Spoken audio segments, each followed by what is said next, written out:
Si tu ne veux pas tomber dans le cas du mariage de Jacob et Léa, c'est-à-dire épouser une femme que tu n'aimes pas, c'est ça. L'enseignement de Jacob et Léa, c'est un mariage où tu épouses une femme que tu n'aimes pas. C'est-à-dire la femme que tu aimes, ce n'est pas celle que tu as épousée. Comment tu peux faire pour ne pas tomber dans ce piège? Je parle d'abord aux célibataires, c'est qu'il ne faut jamais te marier la nuit. Il ne faut jamais te marier quand tu ne pries pas. Il ne faut jamais te marier quand tu as perdu la vie de prière. Il ne faut jamais prendre une si grande décision lorsque tu es déconnecté de Dieu. Il fait noir, tu ne vas pas voir. Et Laban représente le diable qui viendra te donner celle qu'il ne te faut pas parce que tu ne vois pas. Il faut allumer la lampe pour choisir. Il faut opérer dans la prière, dans l'adoration, dans la recherche de Dieu. C'est alors que tu verras que ça, ce n'est pas Léa. Donne-moi la main. Ce n'est pas Rachel, mais c'est Léa. Deuxième chose, là maintenant je condamne encore Jacob. Comment on peut te donner une femme qui n'est pas ta femme et tu la découvres seulement le matin? Ça veut dire qu'il avait fait des fiançailles qui étaient superficielles. Il ne connaissait pas Rachel. C'est pourquoi il pouvait la confondre à cause des ténèbres. Parce que quand tu as aimé une personne au vrai sens du terme, tu peux savoir que non, ça ce n'est pas elle. Amen. Hein? Mais lui, il était dans la confusion. Pourquoi? Ses fiançailles n'avaient pas duré. C'est pourquoi je vous déconseille de faire des fiançailles d'une semaine, des fiançailles de 3 mois. Minimum 1 année. Alléluia.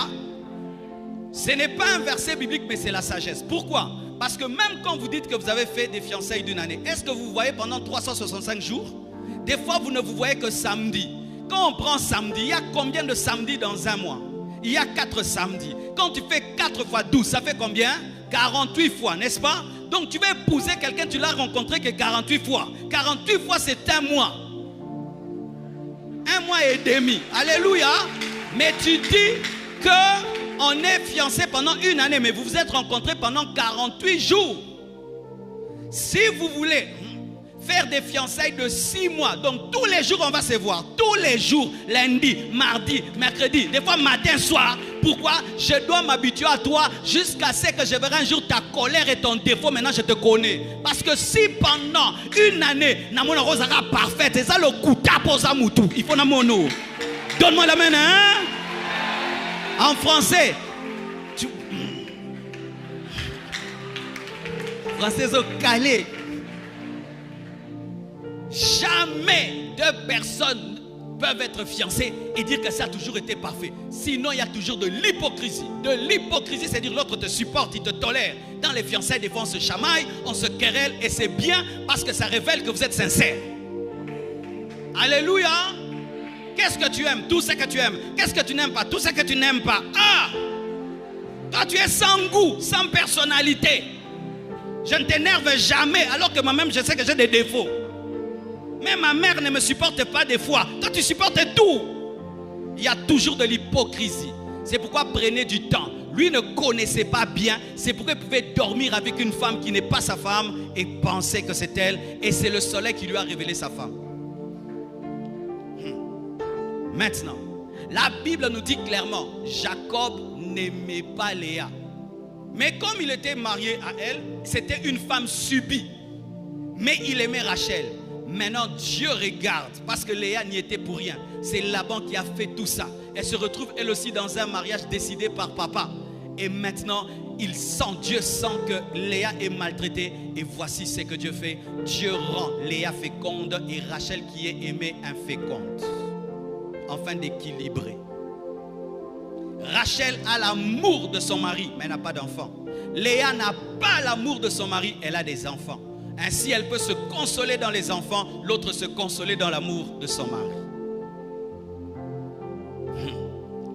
Est-ce que je peux un peu parler? Qu'est-ce que Léa a fait? Léa est tombée dans le piège dans lequel tombent souvent les couples. C'est courir derrière ta femme, derrière ton mari pour rechercher l'amour.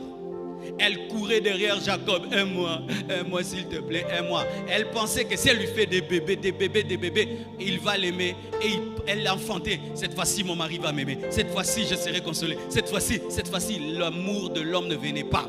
Alors elle était fatiguée de courir derrière l'idole Jacob. Parce que Jacob était devenu l'idole de Léa. Elle a dit cette fois-ci, quand elle a eu Judas, elle a dit cette fois-ci, je ne veux plus rechercher l'amour de mon mari, mais je veux louer Dieu. Et Dieu prend cet enfant, c'est lui qui devient l'ancêtre de Jésus-Christ. Et Jésus est appelé le lion de la tribu de Judas. Et Dieu honore Léa, faisant que ses enfants sont plus glorieux que les enfants de Rachel. Les enfants de Rachel pendant un temps étaient plus glorieux, Benjamin et Joseph. Mais dans la finalité, c'est Lévi et Judas qui sont plus glorieux. Lévi engendre les sacrificateurs, Judas engendre les rois, et les rois engendrent David, David engendre Jésus. Donne-moi la main.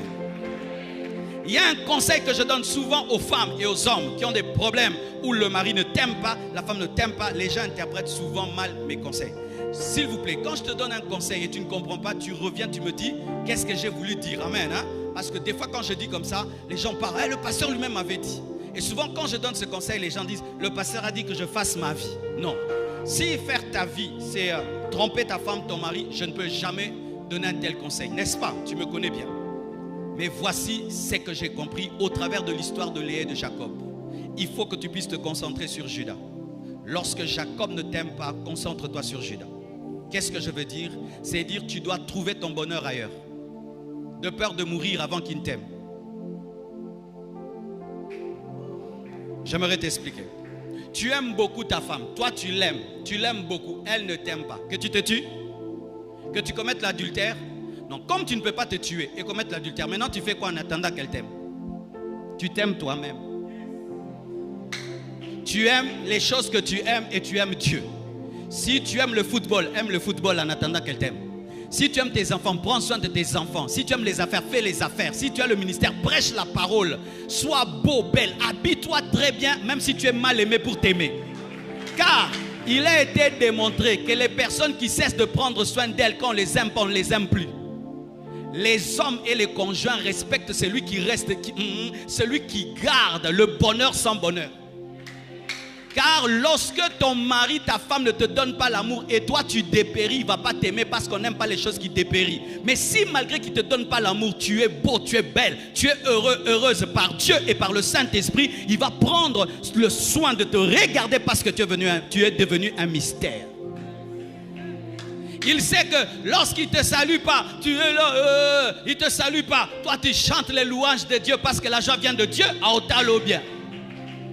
Et un jour, j'ai donné ce conseil-là. J'ai vu une sœur très très belle. Elle commençait à mal s'habiller. Elle s'abandonnait. J'ai dit, maman, pourquoi tu t'abandonnes? Oh, mon mari, mon mari. J'ai dit, maman, qu'est-ce que tu aimes dans la vie? Oh, j'aime ceci, j'aime cela, j'aime cela. J'ai dit, maintenant, habille-toi bien tous les jours. Elle a commencé à bien s'habiller, elle était heureuse. Et le mari commençait à rentrer à 18h. Pourquoi? Non, sentir insécurité. Jésus n'est insécurité. Je louerai Dieu. Tu as déjà suivi le film War Room. Ce film parle de cela. Une femme, elle avait un mari qui l'a maltraité, Elle courait derrière son amour. Le mari ne changeait pas. Et un jour, sa belle-mère l'enseigne le combat spirituel et la prend à être heureuse par Dieu. Le mari voyait cette femme sortir très jolie. Elle rentre parfumée. Et le mari commençait à rentrer très tôt. Qu'est-ce qui s'est passé ici? Il doit avoir un adversaire. C'était Jésus l'adversaire. Tu vas te tuer parce que ton mari ne t'aime pas. Tu vas arrêter de manger. Dire si tu ne manges pas, tu deviens encore laid. Mange, maman. Mange, souris, habille-toi, prêche la parole, loue le Seigneur. Parce que le mari des maris, c'est Jésus. Le mari des maris, c'est Jésus. Donnez-moi la main, hein? Si tu ne comprends pas ce que je dis, les problèmes dans le couple vont te tuer. Tu vas mourir, tu vas au ciel. Alléluia. Et la capacité d'être heureux par Dieu, heureux par le Saint-Esprit. Et aussi, tu ne dois pas avoir dans la vie que la seule chose ou la seule personne que tu aimes dans ta vie, c'est ton mari, ta femme. Ça aussi, ce sont des erreurs. Il y a une star que je connais. Depuis que son mari est mort, elle est morte. Vous la connaissez, non? Elle est multimilliardaire. Depuis que son mari est mort, elle ne sait plus chanter, elle ne sait plus rien faire. C'est l'idolâtrie. C'est l'idolâtrie. Dieu n'a pas dit ça. Dieu n'a pas dit ça, mes bien-aimés. Dieu n'a pas dit ça. Tu dois aimer aussi quelque chose. Tu dois aimer un travail. Tu dois avoir des choses que tu aimes. Mais tu ne peux pas dire, moi je n'aimerais pas que ma femme me dise, je lui pose la question, Blanche, qu'est-ce que tu aimes faire dans la vie? Je t'aime seulement toi. Oui, merci. Mais à part moi, Non seulement toi. Eh, bien t'es, bien t'es. Il faut qu'on me dise aussi, j'aime l'architecture, j'aime la construction, j'aime nos enfants, j'aime prendre soin de moi, j'aime faire ceci, cela. Pourquoi? Parce que c'est important, parce que l'esprit de l'homme est trop vaste pour ne contenir qu'une seule chose. Donne-moi la main, je vais t'expliquer un tout petit peu. N'avez-vous pas remarqué que quand on était des enfants, des païens, quand tu cours trop derrière une fille, elle te refuse? Vrai ou faux? Mais si tu la boudes, elle vient. On ne comprenait jamais ça. Si tout le temps tu es derrière, elle ne veut pas de toi. Elle va aimer le garçon là qui la boude. Tu dis, maman, nabolingo, ye boude. Mais où est-ce qu'on apprend? Parce que le boudeur en soi lui révèle une capacité de vivre sans elle. Mais toi, elle sait que tu vas la déranger. Midi, tu as mangé, tu as bu, tu as endormi. Tu vas l'appeler 20 fois par jour et comme il tombe ici. C'est-à-dire que la dépendance affective tue. Il ne faut pas transformer ton mari en idole, ta femme en idole. C'est Dieu qui est le roi, qui est le Seigneur. Ainsi, si ton mari, ta femme ne te donne pas le bonheur, tu as déjà un bonheur en Dieu et tu peux tenir le temps que l'autre puisse comprendre et puisse t'aimer. Donne-moi la main, hein? Napengui. Chaque fois que j'ai donné ces conseils, les gens me regardent comme si je suis un païen. Mais ce n'est que la vérité. Ce n'est que la vérité. Même dans l'électricité, il y a des fusibles.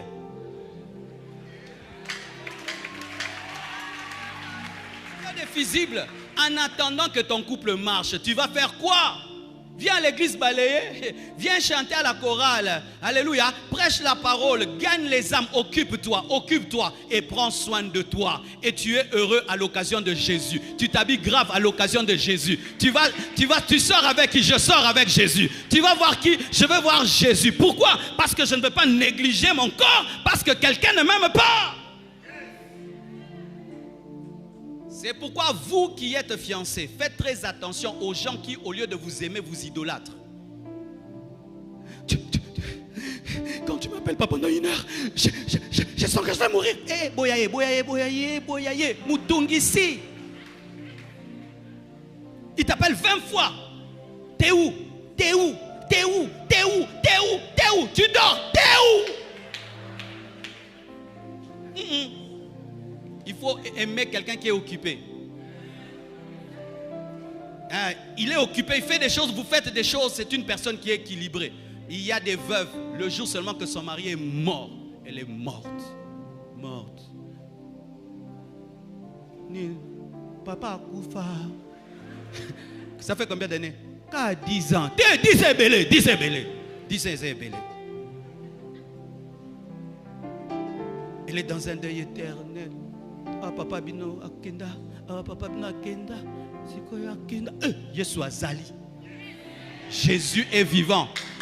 Il faut être une veuve heureuse, une veuve heureuse, une veuve heureuse par le Saint-Esprit. Anne était heureuse, elle a servi Dieu dans le temple, elle a prophétisé sur Jésus. Quand tu vis cela, c'est ça le secret. Léa aimait Jacob. Jacob ne l'aimait pas. Et Léa a trouvé la solution. Elle devait louer Dieu, se tourner vers Dieu, s'abandonner vers Dieu.